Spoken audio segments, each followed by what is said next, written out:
who you are. Sounds great. All right, 5, 4, 3, 2, 1. All right, I'm thrilled to have Andy Blair on the show today. Andy, it's great to talk to you. You're such a NOLS legend. You're a veteran. You've been around, you said 29 years with the school. That's incredible. Does it feel like 29 years?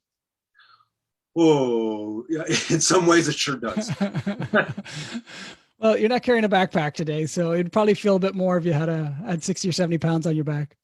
That's true. That's Yeah, and true. so today currently you are the assistant director at the NOLS Rocky Mountain Branch. How long have you been in that role? I've been here for this is my 11th year at this point. And Wow. but one of the things I do with our instructors is I give them a bit of a rundown on what our permit stipulations are at the start of our courses. And one of the things I've started to do over the last year is do my attempt at a land acknowledgement. And so I just wanted to start off by saying that I want to acknowledge that I'm currently sitting here on the lands of the Eastern Shoshone people and now the Northern Arapaho. And many other tribes have traversed this landscape over the millennia, from the Blackfeet to the Comanche to the Sioux to the Nez Perce. And my people are responsible for taking this landscape away from those people, and through deception and violence and genocide. And I just like to put that out there early on as a step towards hopefully making some reconciliation with that over time. Yeah, I appreciate that. Thanks for sharing that. And I don't know if we mentioned, for those folks who are not familiar with NOLS Rocky Mountain Branch is in Lander, Wyoming, which is also down the street from the headquarters of NOLS. And a place near and dear to every NOLS instructor. Most have passed through there, not all, but most have passed through there at some point in their time. Some of us heading out here. Yeah, exactly. Well, let's jump into it. We got a lot to talk about. You've got a lot of stories. You've been around for a long time, and I'm sure this probably won't be our last chat together, because you've got so much experience, so many stories. But let's start it off like we always do. Let's hear your favorite hot drink in the field. I'm a simple guy. For me, it's coffee. Yeah, straight up black coffee. Oh, I've gone back and forth, and we've got this dehydrated milk now that is actually pretty creamy. And I enjoy that in the coffee. It's been a while since I've had a real field drink, I think. On a course. My last official field course was 2013. Right. But I've tried to get out on my focus has been on participating in seminars over the last 7 years or so. Nice. That's the way to go. Then you just have like instructor courses all the time. Well, and almost staff courses, which is even more fun and less responsibility. And for me in this administrator role, it provides a great opportunity to just get to know field instructors on a more personal level, rather than just being the permit guy. Right. Absolutely. Yeah. And, just before we jump into your stories, before we press record, we were chatting about some of the challenges with NOLS right now, with coming out of the pandemic and the field courses. And where I was asking you about the field courses you had last year and this year, and the comparison difference and the challenges right now. And I was surprised to say that one of your challenges right now is staffing, and that you don't have enough instructors. You could run more courses, but you don't have enough instructors. And I know this is not story related, but this is really important because, we all want NOLS to be successful. And a lot of instructors are listening to this that may not be up to breast on the current situation. And who knows, maybe someone's looking for a bit of work this summer. So just give me a kind of a quick synopsis of the situation and the staffing challenges that you're facing. You bet. If instructors are out there and they're interested in work for this summer, they should contact the staffing office. I'm sure that the staffing office would love the call. So we shut down due to the pandemic mid-March of 2020. Laid off 60% of the headquarters staff, 80% of our operational staff. Here at NOLS Rocky Mountain, if I remember the numbers right, we went from having 44 people employed here at the RM Three Peaks Ranch and the river base down to, I think, 9. Wow. And was that were all those layoffs all like on the one day, or was that a rolling over like a couple months as it kind of got worse? Some people we laid off immediately. Some folks, it's your last day will be in a week. Right. Yeah. But that was eventually it. Wow. And then with field instructors, they were just cut out completely. Sure. And at that point, I think many people just simply had to think about, where do I go next? How do I, I have to pay the rent. I have to be able to shop and buy groceries. I've always said, one of the things that keeps me here is just how many smart, talented, gifted people I get to work with and that we attract to the school. And those people are employable by other places. And I think a lot of people, either went back to school or got caught up in other work. And so when we reopened, last summer, we only had a small amount of work, so we couldn't take everybody back. Then we reopened for the fall, but still, when we reopened, it was here at the Rocky Mountain, a little bit of Teton Valley, a little bit in the Southwest. Everywhere else was still closed. All of our international locations still closed. So those international instructors have been locked out, since the start of COVID, and we're still having trouble getting international staff back into the U.S. We've managed to get a few folks, but not nearly as many as we'd like to see. Mm-hmm. Wow. And so, there's still potential for more courses if for students that are looking to come in. I guess, just enrollment, is that bouncing back? You obviously said the holdup right now is instructor, so I assume you're getting calls for courses to fill courses. Boy, right now, and again, the school is still pretty small. Rocky Mountain is running. We ran a big fall. We're running a big spring for what we have historically done. And like I said, we're going to run about 80% of our summer load in 2019. And that's driven by staff availability. We don't have any spaces currently on any of our summer courses. Wow. And we don't have, I think Jen Saul, who's the branch director now, I think she told me yesterday that we don't have any spaces on fall semesters in the Rockies. Wow. So we are so far ahead enrollment wise from what we typically are. Yeah. Well, that's fantastic to hear for enrollment. It's tough for you guys at administration not having instructors, but I'm sure they'll come back. If students are coming back, instructors will come back, and there's always people that want to work. How's enrollment on instructor courses? I assume they're the norm. That was and last year we didn't run any instructor courses. Right. And being a field instructor has a lifespan. Yeah. And I feel like I was blessed to be able to work through the 1990s as a field instructor into the 2000s and into 2013. And honestly, I hold on to this administrative job with the hope that one day I'll be able to return and be a field instructor, at least for a couple of years. Yeah. It is by far the best job I have ever had. So this year we've actually been running 4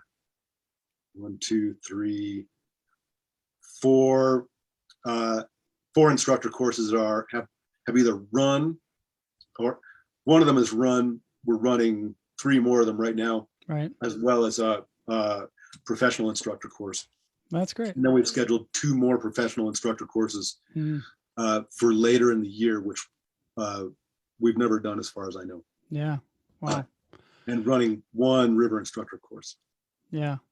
Oh, that's great. Well, hopefully, it'll get situated, and lots of instructors will get work and lots of students will be showing up. But I really appreciate you giving that quick little update of at least NOLS Rocky Mountain and a bit of what's going on with the school, because I know a lot of people are concerned, and it's good to see things are starting to return to a little bit more of a normal scene, and it might take another year to get worked out all total, but I think you guys will be bouncing back better than ever.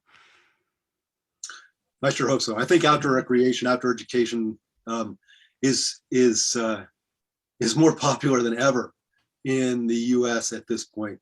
People just wanting to escape their houses, escape their families. After we shut down and before we started up again, I was helping out in the admissions office, just return phone calls from people. And I remember talking to this mother from New York City during the height of their really bad surge last spring. And I was telling her then that there's no space on any of the courses coming up for the summer. And she replied, I don't know if you can hear it right now, but I'm crying because I've got this 15-year-old son sitting on my couch and I have no idea what to do with him. Yeah. Wow. I'm sure they had a lot of calls like that. I was making calls like that for day camps last year for and I've got 3 little girls, but I can only imagine with teenagers. Yeah. I've got a 15-year-old daughter, and you can relate. Yeah, she was going to be on a adventure course last summer. Oh, really? And that course got canceled. And we had a last minute opening on a horse packing course. She liked horses since she was small. And I told Jen Saul that if she wanted to make an age exception, because 16 is the minimum age for that course, I could fill that spot in 30 minutes. And got my daughter on that course. Nice. It wasn't the best NOLS experience. It's a bit rough on her. I over my time here, I've really shied away from making age exceptions. Yeah. For these reasons, your people changed so much from 14 to 15 to 16 to 17. Yeah. That it can make a real difference, and it kind of did on her course. Right. But the outcome was still better than her sitting on the couch and moping for 3 weeks. That's right. Well, I always said to my students, on a NOLS course, the test comes first and the lessons come later. And I'm sure in retrospect, that course is probably a lot of learning that's going to happen over the next week, months and years for her. Awesome. Well, let's jump into it. Let's start off with your first story titled Monkeys. All right. I understand some of these stories come from Africa, from NOLS Kenya back when it was operational, closed down in 2003, but was running for a long time, over 20 years, I believe, and left a lasting impact on so many people. So let's jump into this one. And I think, boy, just even before that, what I want to do is just at least one of the themes I'd like to get across is just celebrating Africa and the African people. They're going through a really hard time during this COVID crisis. The economies of Kenya and Tanzania are so dependent on tourism that the shutdown to those countries has been devastating to a lot of people, especially people who are on the lower rung of the socioeconomic ladder. Yeah. And I was blessed to spend a year working for NOLS in East Africa in 2000. I went over there to chase a relationship.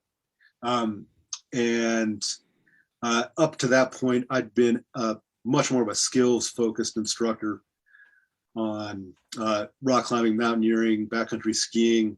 And Africa was all about the culture and the ecology of that area. And so I had no business going over there. But I walked into the staffing office and they'd seen me come in for various reasons over the preceding years of getting together, breaking up, asking to work with these people. And I came in with my tail between my legs a little bit and was like, so what do you think about sending me to Africa?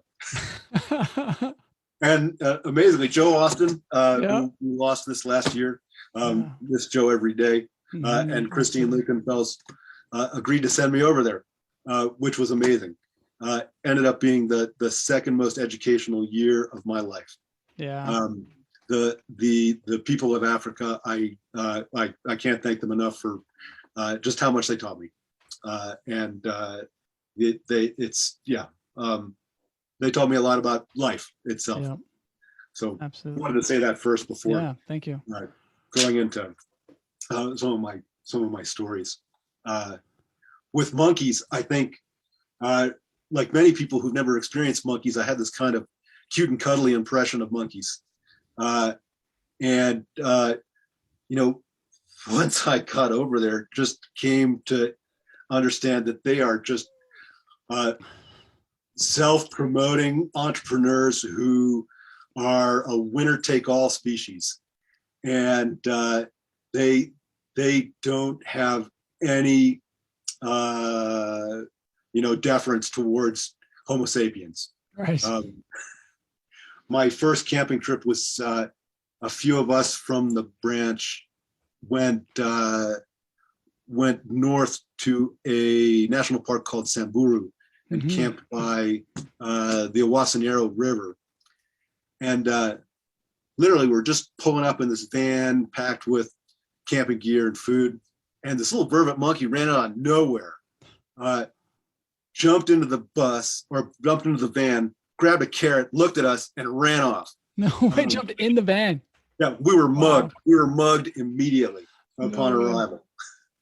And then the next morning, we're lying in our tent, and it's not that late. It's still kind of early. Not getting up yet, and this stream of fluid hit the tent fly. You could hear it, and then two distinctive thuds hit the fly.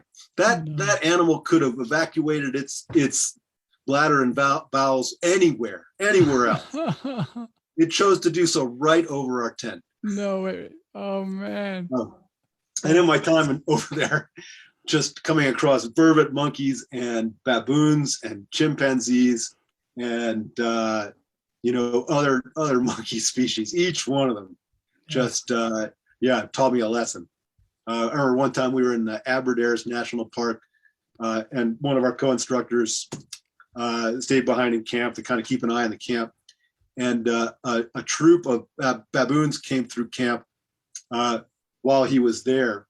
And, while he was, trying to, keep the place secure, they made off with one of our drug kits. No way. Whoa. That's not something you want to lose. They never came back.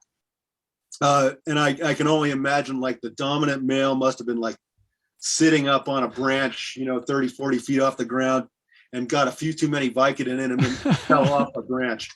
Oh man. And they decided we were too much trouble to deal with, because that solved our baboon problem, at least for that camp. Oh yeah, they were all passed out somewhere. Wow, that's incredible. Yeah, these are the second monkey stories. We had Sarah Harvey was telling us about a monkey in the Amazon. It was like shaking the wet tree leaves above her while she was trying to make pizza. It just wasn't working. She had to like pack it all up and go out to the sandbar. I think there's some devious nature in them that likes to mess with human beings. Yeah, absolutely. Yeah, many of us have, the movie, the Disney image of monkeys, but yeah, once you start traveling a little bit, especially even those urban monkeys, but I'm sure the monkeys that you counted were probably used to travelers coming through, and they know what they're looking for. I remember being parked out in front of a gate at one of the national parks, and again, another vervet jumped into somebody else's vehicle, like through the safari hatch. Yeah. And this little kid was just about to dig into a banana, grabbed the banana out of the kid's hand and jumped out of the vehicle. No way. Wow. There's nothing they won't do. Man, that's crazy. Wow. Cool. Well, let's talk about the first hiking day on the mountain. Oh, right on. My now wife, Jackie Clancher, had been in East Africa for a semester ahead of me. And typically on these East Africa stints, you go there for a year or a year plus, and you either proctor the entire semester, or you work big chunks of 2 concurrent semesters. Okay. And so she had a semester under her belt when I got there, and I think she was the course leader of the first hiking section. She and I had gone on a 10-day, 2-week trip on the upper mountain in between semesters and done some climbing. On Mount Kenya? Above tree line. Yeah, on Mount Kenya, sorry. Yeah. And all above tree line. And so this was going to be my first hiking day, starting from the lower edges of Mount Kenya. Yep. and making our way through the forest up to the alpine meadows on Mount Kenya. And we drove around to the east side of Mount Kenya. The NOLS East Africa branch was on the western slopes of Mount Kenya. And we start off near this prison camp, which itself was sort of an odd just starting place. You see a bunch of guys out in this tea field dressed in prison garb as we're driving to this, basically dead end of the road, and guards with automatic weapons standing around. Welcome to NOLS, your first day. and we get out and we're doing some first, start hiking day classes, talking about, boot fitting, and maybe did like a round of Kiswahili numbers, and split into hiking groups, and started moving through the forest. And that drop off was relatively high. So like on the upper end of the forest on Mount Kenya is thick bamboo. Mm-hmm. And I was hiking with a group of students, and because I was the newbie, I was hiking with senior African instructor, a guy named Stephen Kabiru, who folks who worked in Africa in the past would know Kabiru. And he'd been working in East Africa since, at least the early 80s, if not earlier. He was, Kabiru probably still is a character.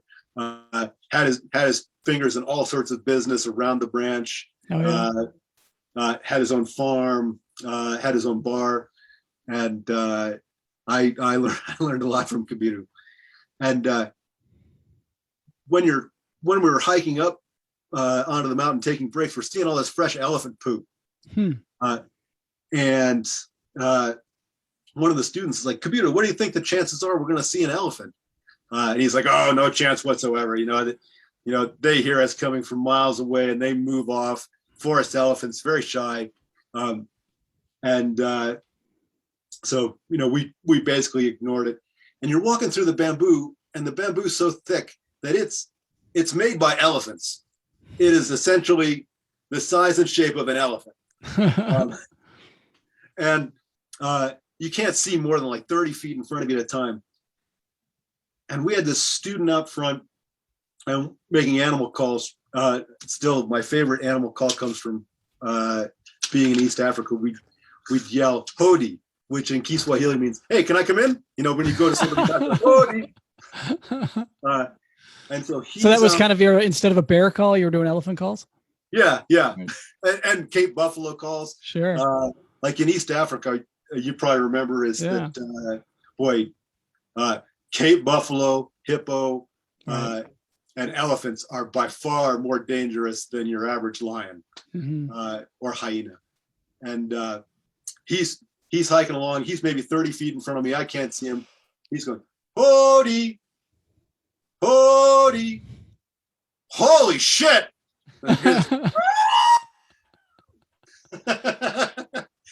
He turned his corners in the bamboo, was staring at 3 elephant. No way. And Kabiru, lightning fast reflexes. He's behind me in a moment. He'd been closer to the front. He's like, "Drop your packs and run! Drop your packs and run!" Run. And I'm kind of standing there waiting for students to come by, waiting for elephant to come by. I'm kind of just off the side of what seems to be the trail.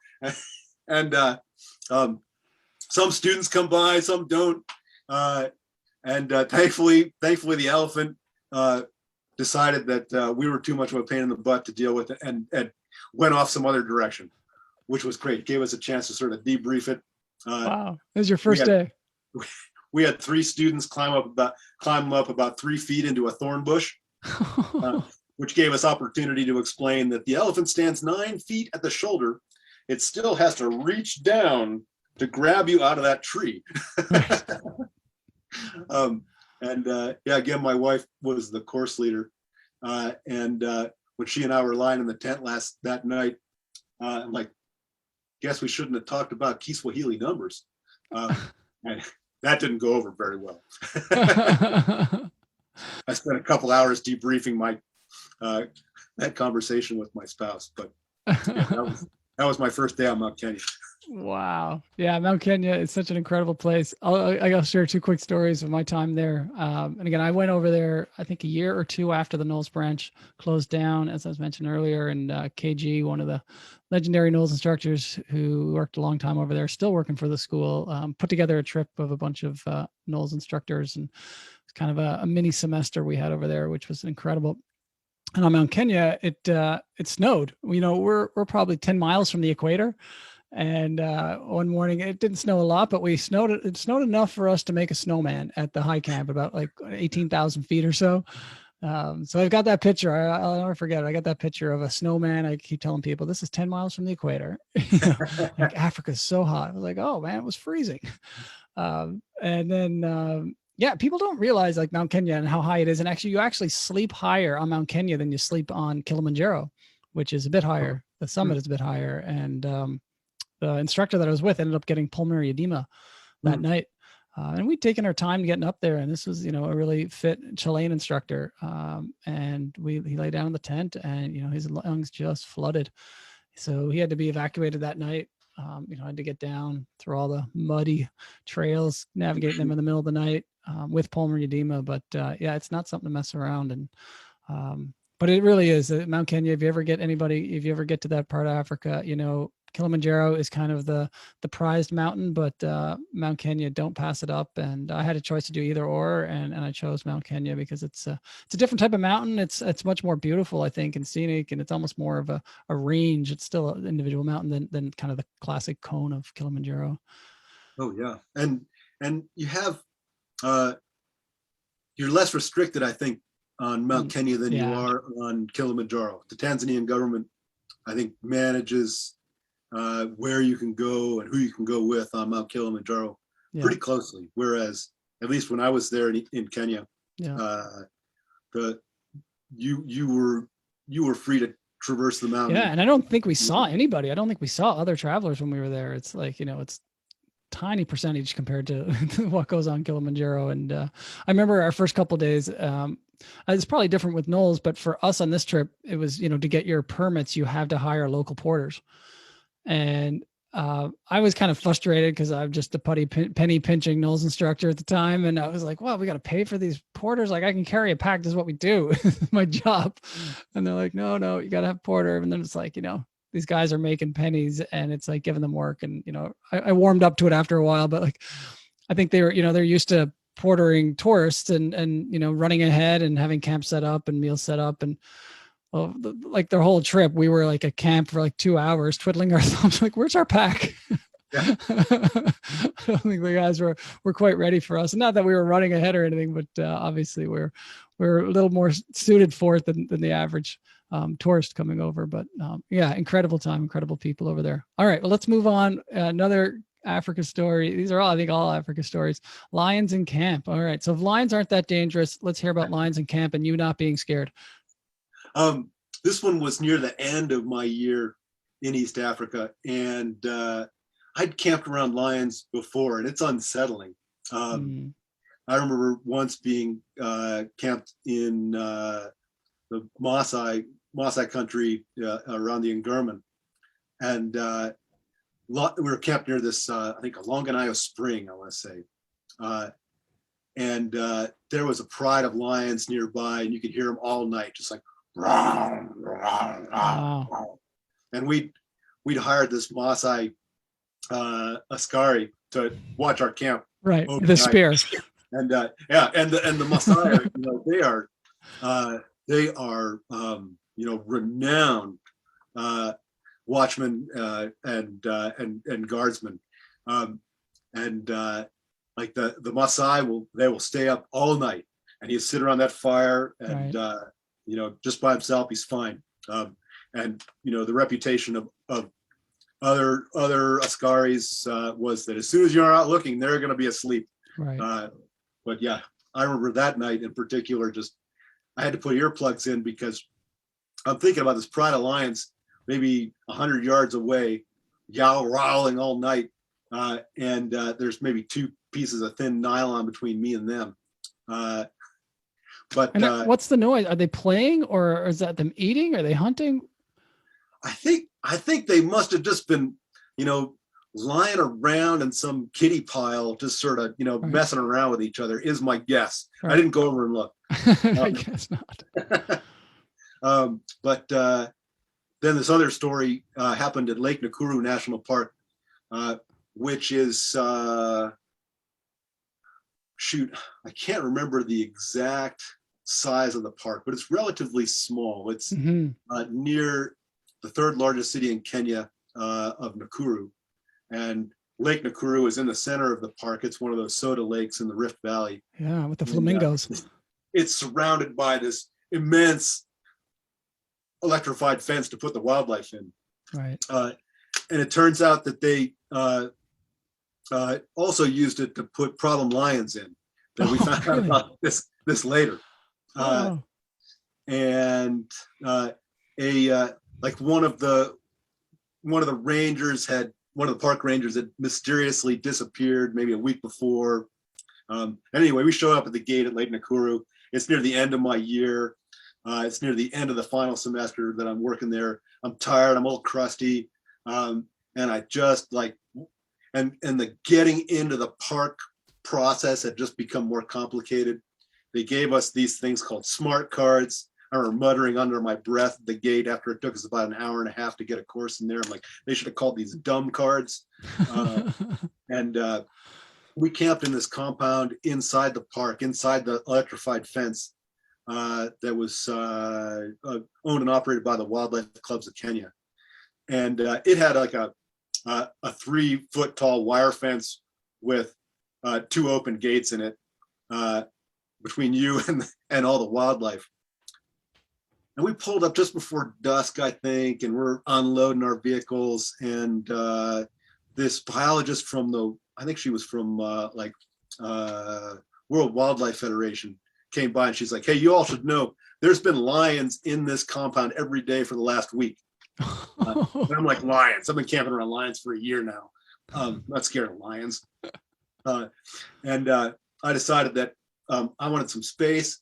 And I went over to like the farthest side of the compound I could get and still be in the compound to start setting up my tent. And I'm keeping heads up. I'm looking around, just making sure that I'm keeping an eye on things. And then just as it's getting dark, I was finishing off my tent. I look up towards one of the gates, and I see about 6 sets of eyes. And one, lion a little closer than that, one lioness a little closer than that. I'm like, oh shit. and I back up and I go over to the course. I'm like, we got lions in the compound, and there are buildings there that we can like gather people in. There's people inside students inside the buildings. How are they getting in? What's that? How are they getting in? Well, it's just a 3-foot wire fence around this compound that we were in. They just jump over it. And then 2, I called them gates, but they're just openings in the fence that you could drive through. So they just walk right in. And normally lions are tend to have something of maybe a fear or what's the word I'm looking for? Just an avoidance of humans. Yeah. Because humans will hunt lions. Maasai will kill lions for ceremonial purposes or to keep them from, attacking their goats or their cattle. And so lions are used to like trying to give humans a wide berth. But it turns out these were troubled lions. Right. And I was in such I got the course gathered back together in this sort of lit part of the compound. Lots of people there. It's like lions aren't going to come into this area. But I was still in a foul mood, and I'm like, I gotta get my tent. I'm not letting these lions scare me off this, off this tent. And I had this 3-foot long walking stick, and I walked out there with that. It's like I've got my walking stick club, and I'm pulling up my stakes, and I'm looking over my shoulder, and then this lioness just starts walking right towards me, and I'm like, or no, what I kept looking around, and I don't think they were moving, or I didn't see them. And then I had my headlamp on, and I managed to look up and catch this lioness broadside about 30 feet from me. And I'm like, oh shit. And then I start backing up. My heart's pounding in my chest. And one of these moments in your life where you're like, wow, I hope I really haven't misjudged this situation this badly.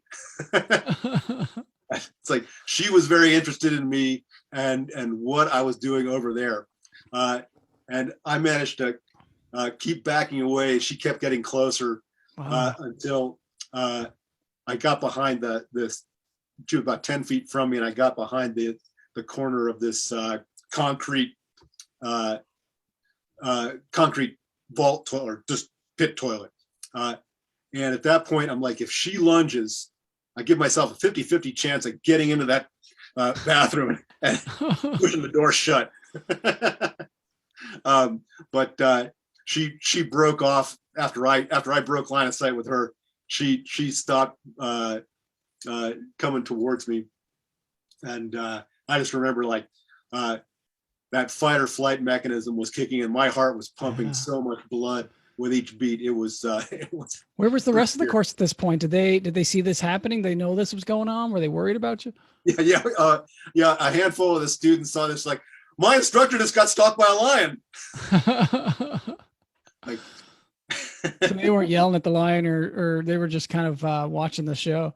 I think that's kind of it. I having never experienced that before, I don't think I expected them to, really dive in on my behalf, but it would have probably been beneficial. Wow, that has got to be terrifying. And then did you guys stayed inside, I guess, then after that night, not the tents? We brought our tents in real close. We parked our vehicles real close to our tents, and we slept in the tents. I don't think we had anybody staying up throughout the night, for better or for worse. And at that point, nobody had put together that the missing ranger was likely dispatched by these lions. It wasn't until after we left, all of the people or majority of the people who worked in the camp or inside the park, especially the lower wage earners, lived inside the park. And shortly after we left, one of those workers was attacked and killed by a lion. Wow. And that's when it all started to click together of like, oh, this was a really, really serious situation that thankfully we dodged a bullet. Yeah. I've often heard that story of a student or instructor getting pulled out of a tent by a lion. Was that an urban legend, or do you know if that story ever happened in East Africa? Oh, shoot. There was a year or two before I got there. And I forget what operating area it was in, whether it was in whether it was on Mount Kenya or one of the other parks, that a student was inside their tent with the rain fly open and the mosquito netting closed, and something reached in and scratched them across the face.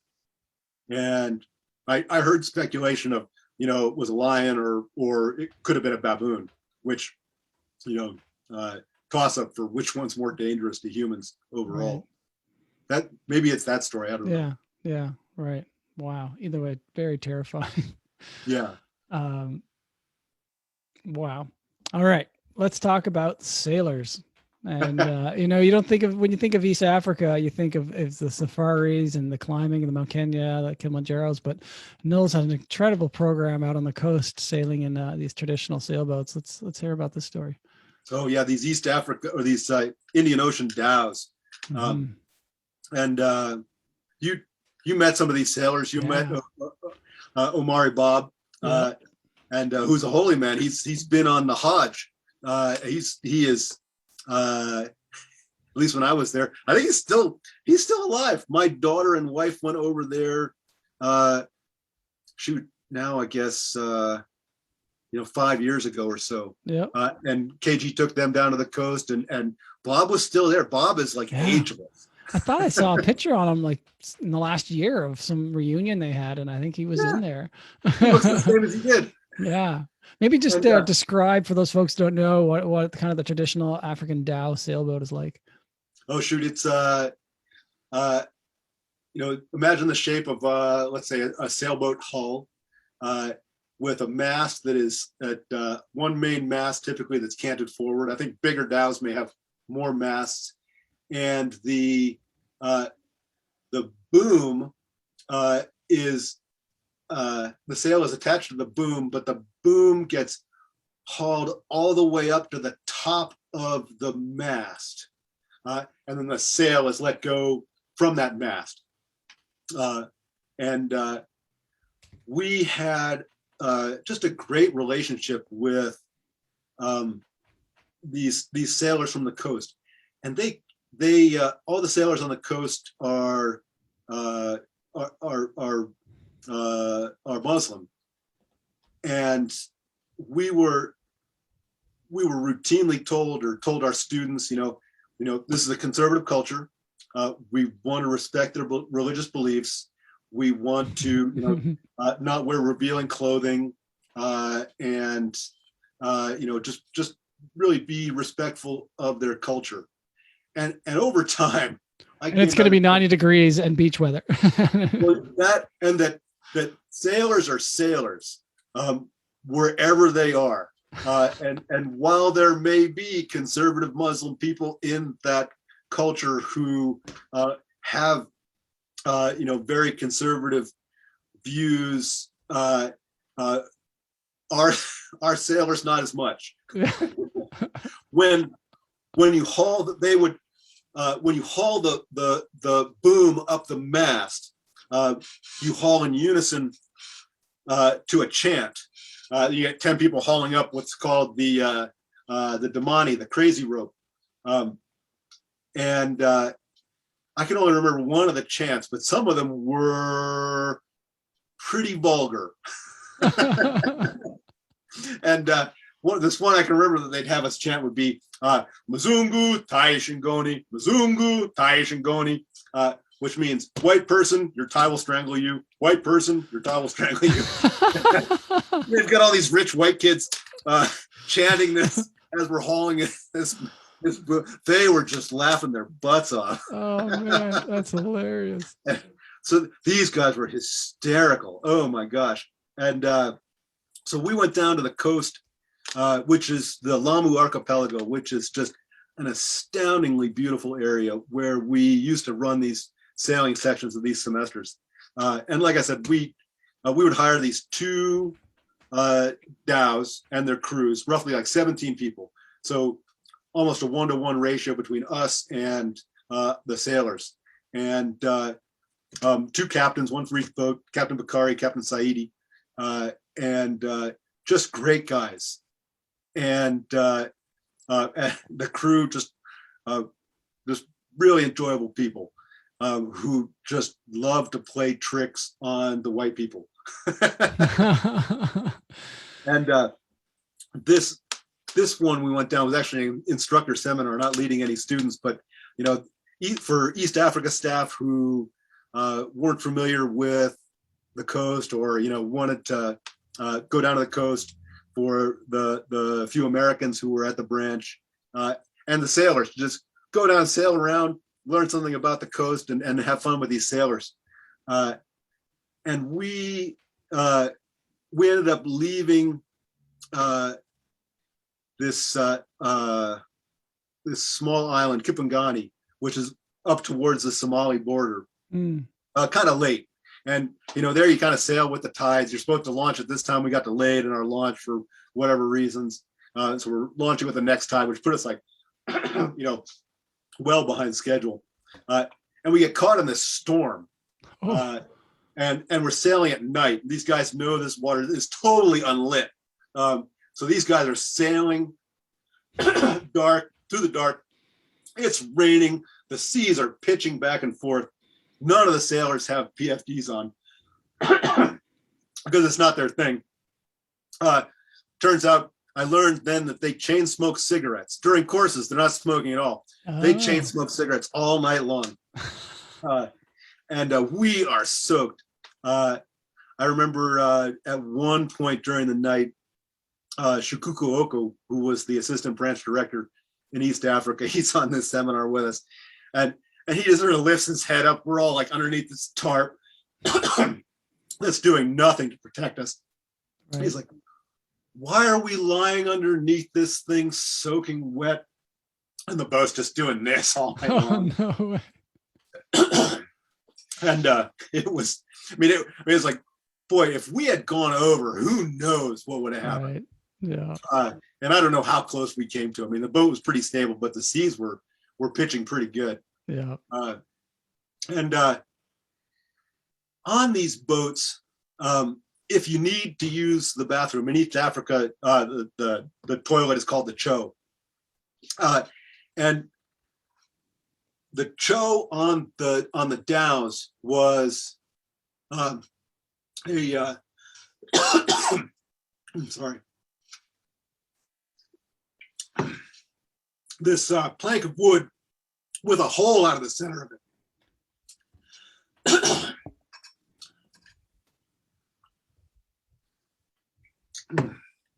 Something in my throat. Yeah, no problem. Take your time.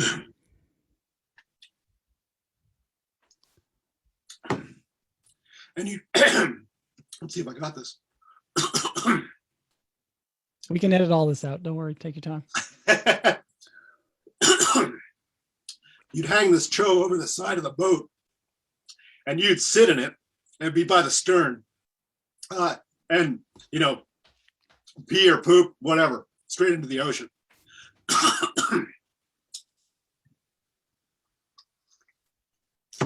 And you're right there with the crew and the rest of your course, just hanging over the side.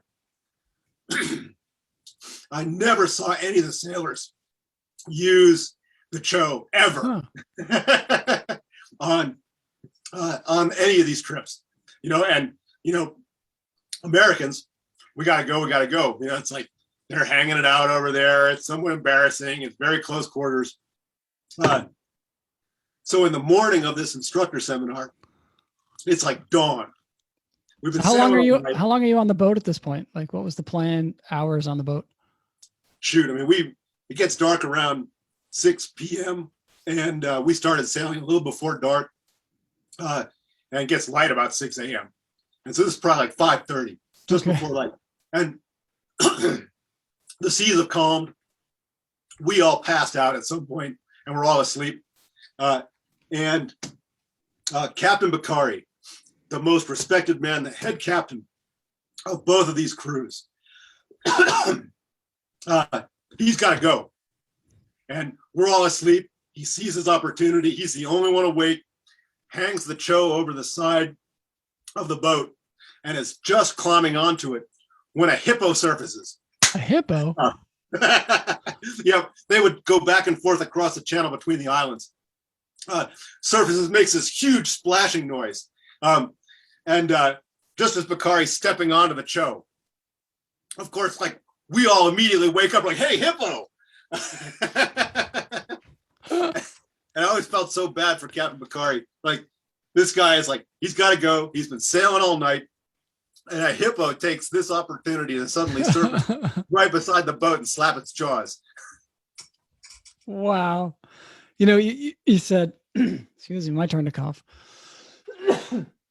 You said you generally leave with the tides with those dhows, and that's because the channels there, some of them get pretty shallow at night, or well, not at night, but at low tide they get pretty shallow. And that reminded me that the time that we went sailing there, I don't know if we weren't prepped that much for the sailing section that we were going on with KG, or I just didn't read the stuff, but it was I was on this dhow when we were going to be going overnight, and I was like, I don't know what's going on here. I don't know where I'm supposed to sleep. I didn't even know we were going to be on all night. And then it's like getting dark. I'm like, are we sailing at dark? And they're like, oh yeah. And they're like, okay, get ready for sleep. I'm like, we're sleeping on this?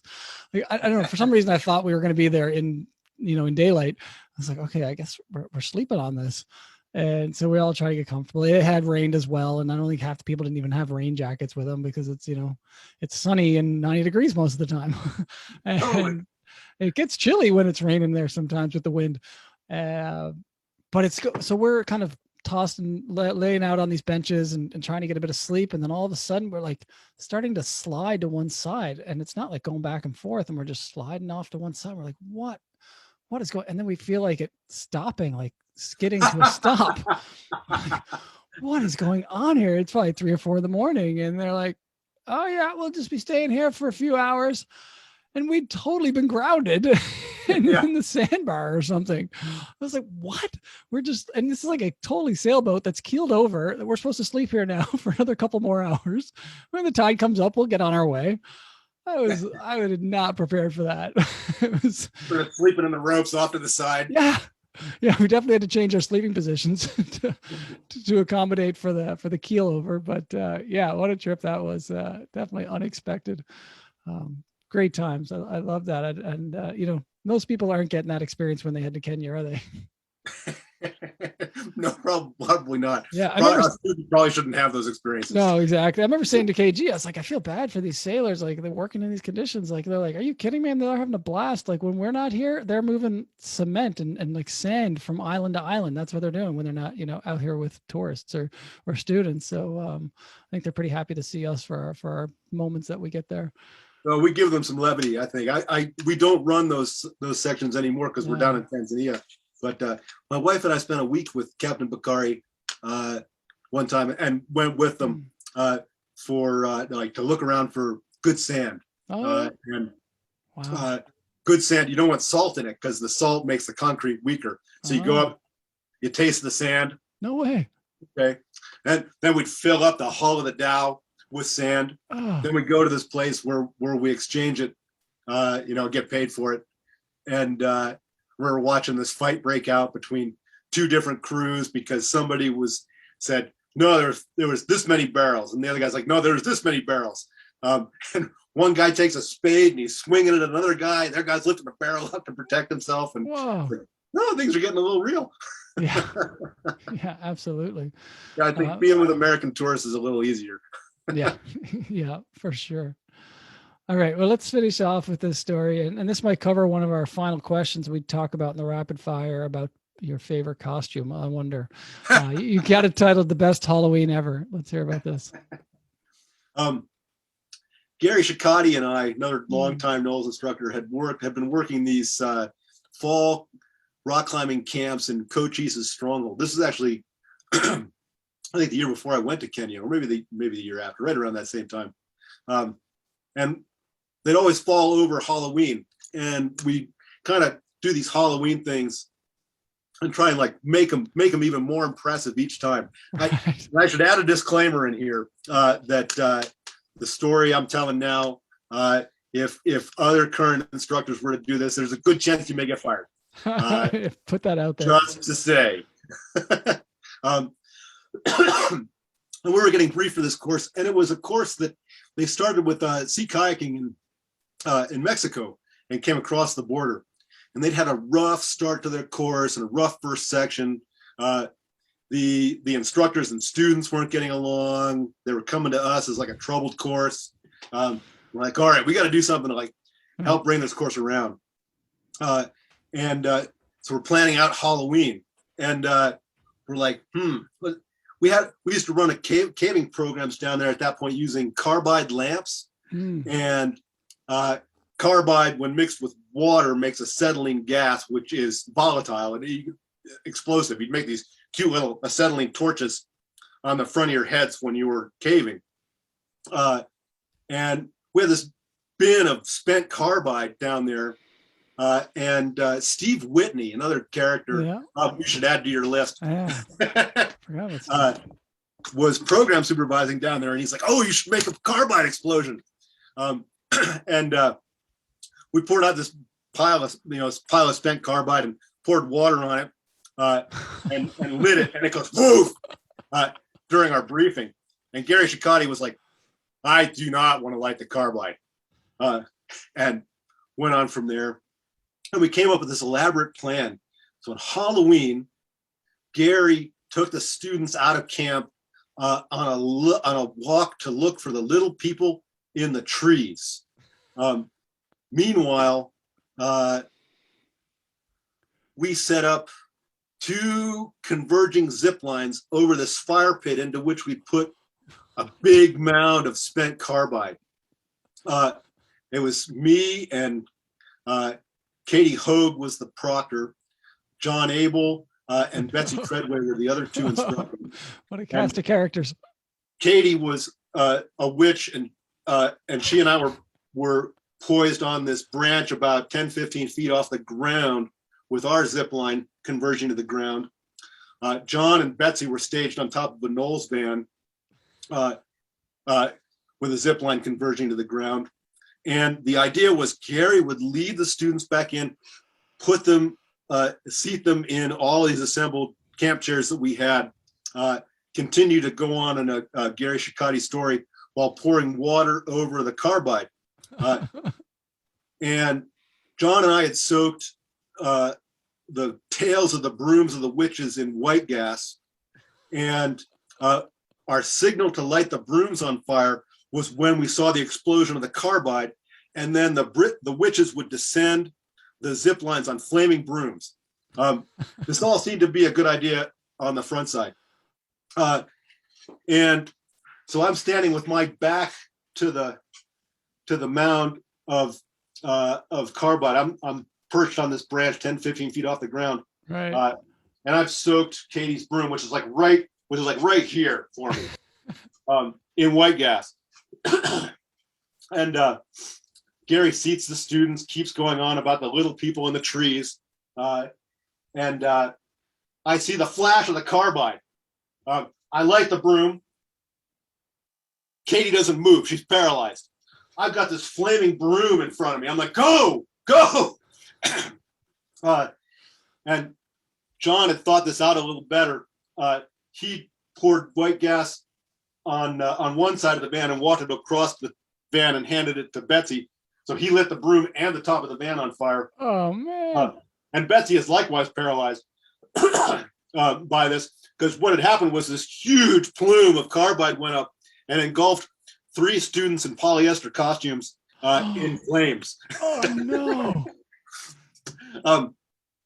Gary ran over to the base of my tree, put out the fire that was started there, and the witches eventually descended the zip line to the fire pit. And we realized we kind of not done as well as we possibly could have in this situation. But Betsy had bought this little Pobleador pinata, with arms stuck out. Right. So we're like, okay, let's bring this back together. Let's hang the Pobleador, blindfolded the people, swinging at it with bats. And that thing would not give up the candy. We went through everybody. We beat his arms and legs off. His torso was hanging by a wire. And we decided, all right, Betsy, you just take this thing out. And she swings and hits it.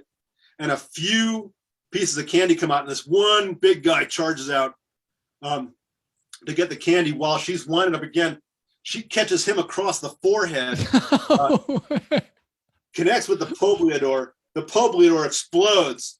And the rest of the course just pig piles on top of him. Gary was quite shaken. As we're walking away, he's like, Andy, I set 3 students on fire. I think they're fine. They're fine. No injuries whatsoever.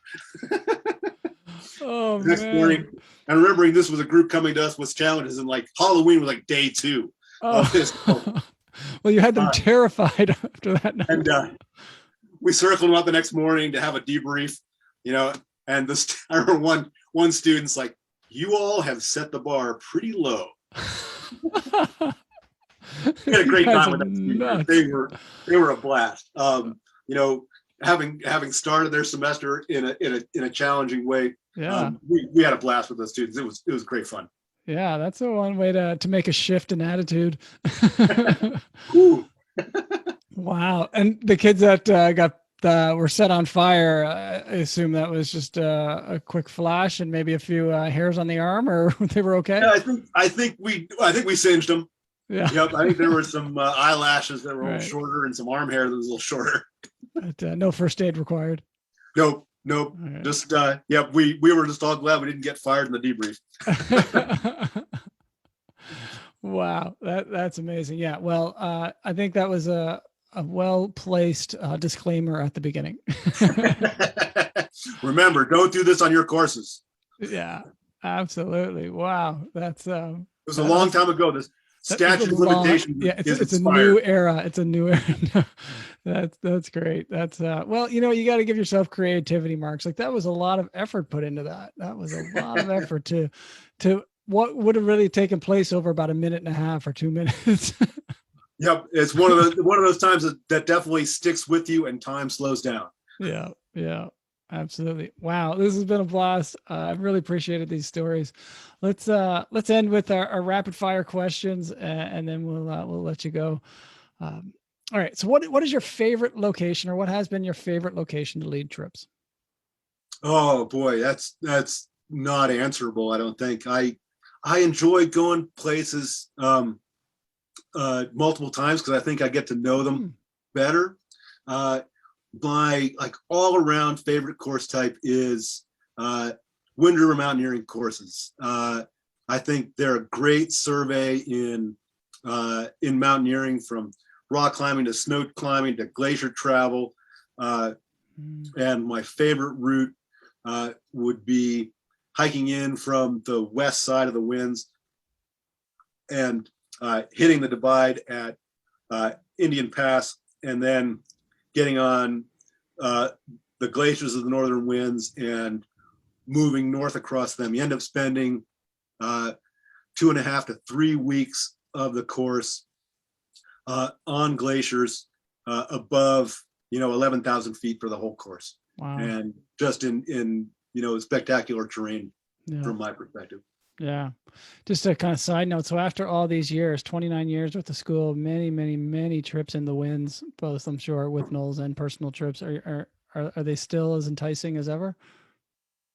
Oh, I think so. Oh yeah. I mean, that's, like I said, the primary reason I hold on to an administrative position is because I want to be a field instructor again. By far the best job I've ever had. I've transitioned away from climbing in my life, and now I'm a boater, and I took up whitewater canoeing as my midlife crisis sport. And so aside from winter mountaineering courses, I think one of my other favorite places is the Maine salmon. That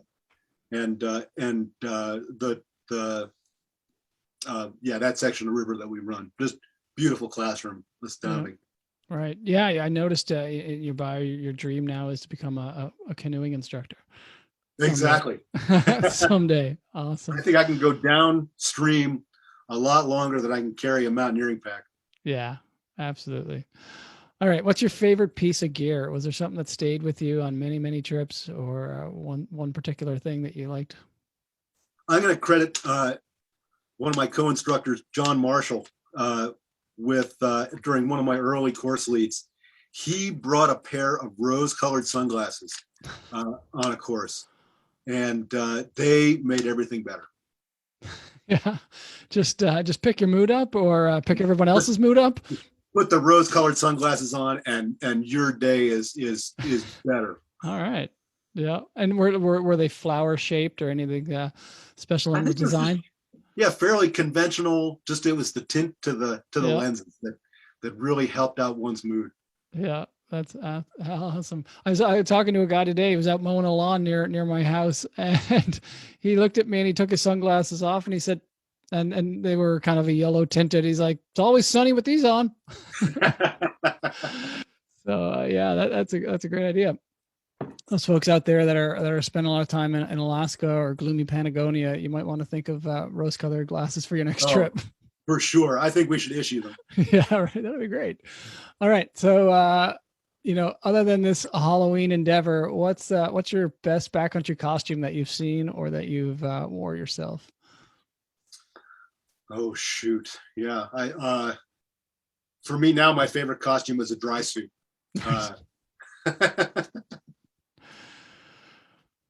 So many good costumes out there. I work with Claire Smith here in Lander, which is a blessing. And Claire would be much better suited to answer that question. She She is one of those people that brings a duffel bag full of Oh, yeah. costumes on horses. Well, I remember Betsy Treadway was big on the Betsy costumes. Treadway. Another example. Yeah. Yeah, we'll have to get Betsy on to hear what her favorite costume has been. Sweet. All right. So when you hear the word adventure, what image comes to mind? Life. Yeah. I think, yeah. Any particular time in your life? I think every day. We're only here for a vanishingly short period of time. And the times that are exciting and adventurous, those are the ones that I cherish. And the people I get to do those things with, those are the times that I cherish in my life. Yeah, absolutely. Nice. All right, last question. If you could go back to any one location and share a hot drink with some friends in the field, where would that location be and why? I think Mount Kenya. Yeah. And just sitting around with a group of instructors, making a hot drink, eating some food. Yeah, sharing some stories, dodging some elephants. Yeah, exactly. Awesome. Well, Andy, this has been a real treat. I really appreciate you taking some time to chat with me today and share your stories. It's been amazing. Sean, it's been a pleasure. Thanks for putting these together. Like I said earlier, I think these NOLS stories are important, and I think what we're trying to do here at the school is important as well. I believe in the value of sharing wild places with people. I think it's important to us as a society and us as a species. And I think NOLS still does that. And I hope the people that listen to these podcasts, get some window on the NOLS experience, either as instructors or as potential students of what we're trying to do. Yeah, absolutely. Well, and I appreciate the work you're doing. It's challenging times there, I know, at NOLS and NOLS Rocky Mountain, but sounds like you've weathered the storm pretty good, and hopefully before not too long, you're back up to full speed. And yeah, keep it up. Keep up the great work, and say hi to everybody at the branch for us. Sure will. Sean, good to talk to you. You too. We'll be in touch. Sounds great. All right. Bye. Thanks.